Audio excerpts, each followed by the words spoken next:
Hello, everybody. Welcome to Counselor's Couch 101. I'm Jim Stump.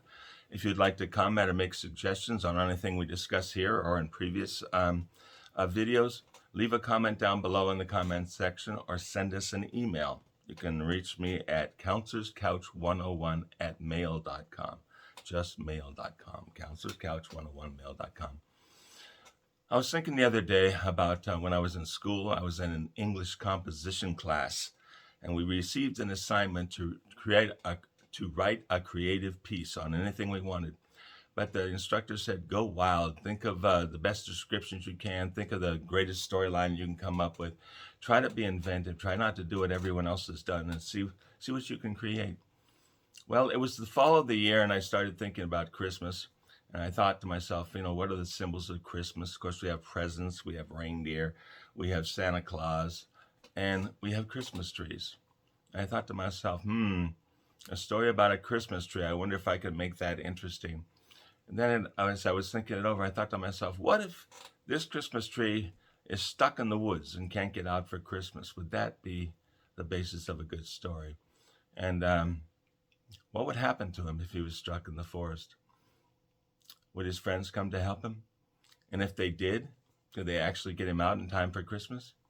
Well, that would determine whether or not the story had a happy ending or a negative ending. But as it turns out, he gets help from an unsuspected party who was rather skeptical at the beginning of the story. That story really took on. In the class that I wrote it in, we shared our stories after we had written them all. And everybody seemed to enjoy that story, and several people told me that I should probably publish it. Well, back in the day, who am I? I didn't know anything about publishing, and I wasn't thinking that far ahead. I thought I just had written an assignment and I was through with it.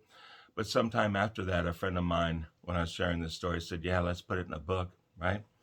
And she came up with this. I don't know if it's backwards on your screen or not. It seems to be. If someone can tell me how to turn that around, I will. This was the first time this story saw print. Now, I want you all to relax. I'm not selling books. That's not what I'm here about. I'll explain it all later. But I want to let you know that that's what happens to an idea. It can grow, and it can become something more than what we thought of when we started. Here was another rendition, a print of the book. That was probably the second or the third. I don't remember. Here's one, probably the fourth version of the book, right? And then it finally did get over to Amazon, and person I was working with at the time, she sort of went wild, and she started coming up with different covers for the same story, right? You might find it under any one of 4 different covers. They're going to look something like that, and they're going to say Douglas, and they're going to have my name, James A. Stump, at the bottom. I'm not selling books. Relax. It's just the idea that we want to put a good story into the world. There's so much negativity going on. There's so much difficulty. Life is hard all by itself. We don't have to do anything in order to make a struggle out of every day, right? Going to work, paying bills, worried about our family, worried about loved ones, worried about traffic, worried about keeping your job or finding a better job. There's lots of things to worry about. And there's a lot of negativity. There are a lot of violence these days that we hear about in the news, and a lot of stories that aren't fun, aren't pleasant. So I keep thinking to myself, let's put out a better story. Let's put out a story that has a little bit of hope in it. A story that has some kindness, right? Something that will be a little bit better of an idea for us to take into the holiday season.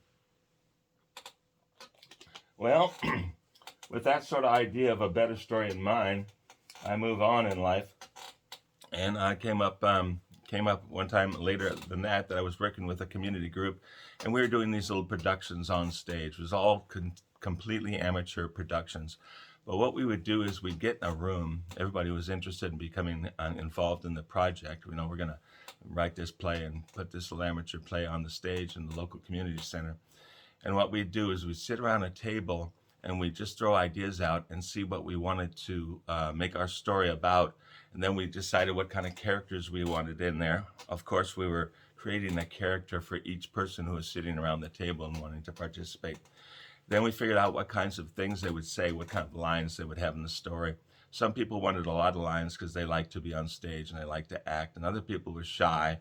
They wanted to be there, they wanted to participate, but they said, give me just a few words or don't give me any words at all.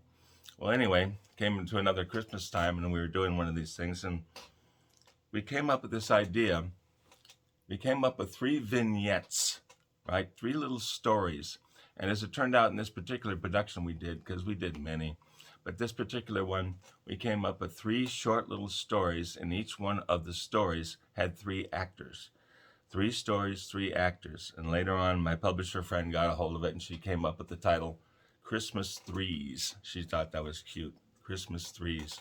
And the first story in Christmas Threes is called A Christmas Vignette. It's a story about this couple who had been married a long time, and it was sort of a tradition or a running gag in their marriage.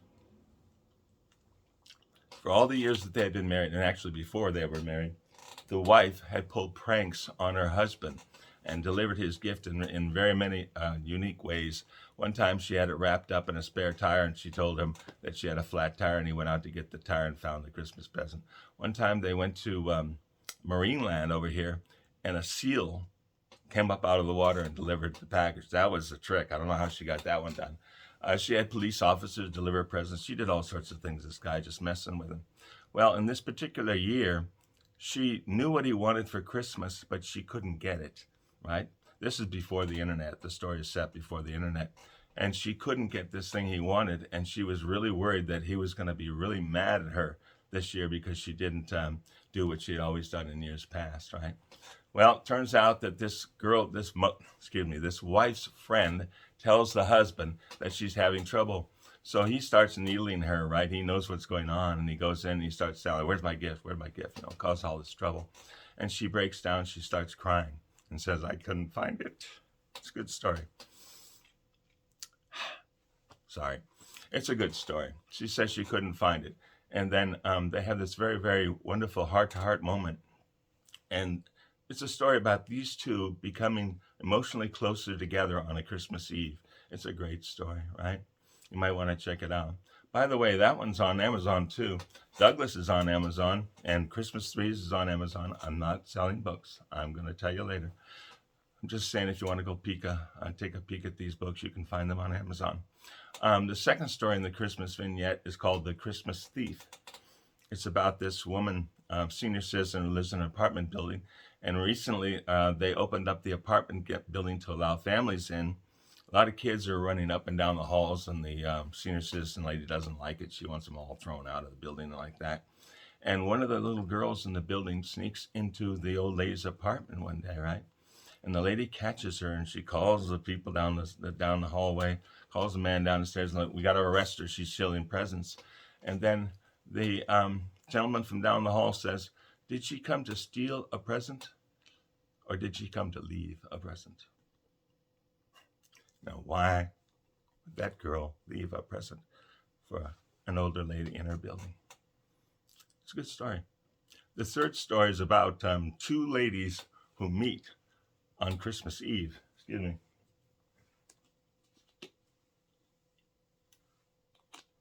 2 ladies who meet on Christmas Eve because they are introduced by a mutual friend, a man that they know in the neighborhood. And as they get to know each other, the audience becomes aware that the story is not about the 2 ladies.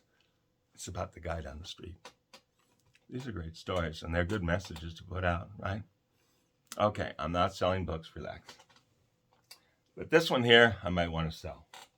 There's a third story I want to tell you about. By the way, this is a real story. I mean, they all are, but this is a real story. I was in a convalescent home one day on business, and I saw a gentleman that I had known, made his acquaintance, and he called me out to the patio. He said, hey, Jim, come sit down. And I didn't want to go because I was busy and I didn't have much time, but I knew that people get really, really lonely in convalescent homes, so I went out and I sat down with him. And while I was there, he told me a story. He told me a story about Christmas oranges. He said when he was 20 years old in 1940, this thing happened to him. It was at the end of the Depression, and he was working on one of those works projects deals, and he was traveling around the country doing various construction jobs. And he met a man in a small, out-of-the-way grocery store in the middle of nowhere. And the man makes him a deal and says, you know, you put up my storage shed behind me. I got all the material and everything. If you want to do that in your spare time, I will pay you if you'll construct this storage shed for me because I got things I can't keep everything in the store. I got to store them somewhere. So this young man puts together this storage shed, and the man said to him, he says, only one condition. You have to finish it. If you don't finish it, we're not going to pay you. So you have to finish it, and then I will pay you, right? Well, come time, this young man finished the shed, and he went to receive his pay. And then the store owner told him, he said, I'm really sorry. He said, I don't have the money. This is the depression. People don't have money. And I'm really sorry they couldn't pay me. I can't pay you. And the young man realized that store owner never intended to pay him. It was a setup from the very beginning. He didn't think the young man could finish the project in time. So he was never planning to pay him. The young man felt cheated, but there was nothing much he could do because his crew was going to be leaving the day after Christmas. And there's no way he could hang around and harass the man and try to get his money out of him and all that. Well, the store owner said to him, I don't have any money to give you, but I'll give you something to trade. He said, look, I'll give you these 3 crates of oranges. How's that? I can give you 3 crates of oranges. You'd accept that instead of the pay. Well, this is a young man, 20 years old, and he got a wild hair, and he said, what the heck? He's probably giving me the 3 crates of oranges because he couldn't sell them, right? They're going to rot and go bad anyway, so he's just trying to get rid of them to me and get rid of his debt. But he thought, it's Christmas. What I can do is I can take these oranges and I can go out and give one orange to every person, man, woman, and child in this town. He thought it'd be a cool thing to do for Christmas. So he sets out to do that. But that's not where the story ends. That's where it starts. This young man goes out and he delivers his oranges, and he has a really incredible experience. It's a wonderful story, and it has a good ending. This is the first time that book was printed. It was printed by my publisher friend. This is the copy I like the most, by the way. It was printed up locally. It wasn't done like so-called professionally, but I really like that. And later on, other people convinced me to put it once again on Amazon.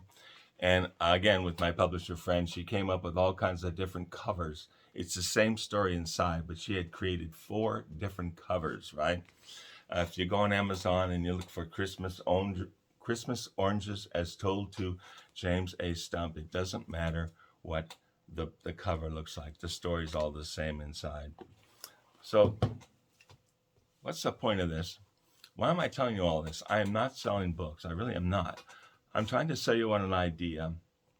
This Christmas, there's so much negativity in the world. There's so many things that people can be sad about and depressed about and unhappy about. Why don't we put out a better story if we can? Let's put out good stories.